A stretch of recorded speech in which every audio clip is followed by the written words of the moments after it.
Okay, so if we want to do a Lewis structure of an ion, something with a positive or negative charge, most of our steps actually stay exactly the same. So I have all these same steps here, and I can just add on to it a little bit. Lewis structures of ions, I would say there's really only 1.5 changes we need to make. When we add up the total number of valence electrons, we need to adjust it for the charge. So remember that a positive ion has lost electrons and a negative ion has gained electrons. All we need to do is when we're doing that accounting at the beginning, take the charge into account.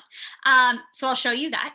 And then we'll also add on a step at the end. But let's look at 2 examples. First, let's look at NH4 plus 1. So the charge would be written there for you if I want you to use this ion. Adding up the total number of electrons. N is in the 5th column, so 5 valence electrons. Then we have 4 hydrogens that are each in the 1st column, so 1. And then the plus 1 means we have lost, so minus, subtracting 1 electron. That's it. That's how the first step changes. So that's going to end us with 8 electrons. You should always have an even number or you did something wrong in the math. Draw my skeletal structure. I only have 1 N, so it'll go in the center and I'll put the H's around it. Connect them to 4, 6, 8. Each hydrogen only has 2, but that's good. It's an exception. It's happy with 2. The nitrogen thinks it has 8. Good. It's happy. My Lewis structure is done. Again, the only other thing we have to do because it's an ion is draw brackets and add the charge. I'll show you what I mean. So I have this Lewis structure that looks good.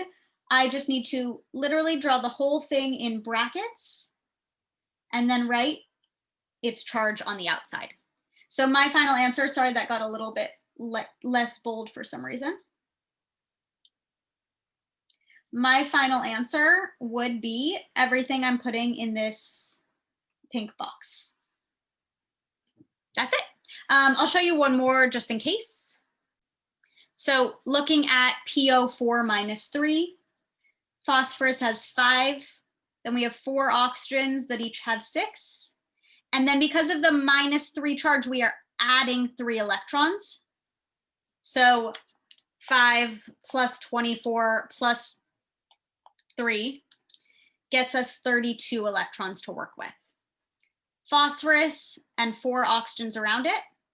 Then 2, 4, 6, 8, 10, 12, 14, 16, 18, 20, 22, 24, 26, 28, 30, 32. Check, everything's happy. Put it in brackets, write minus 3, and we're done.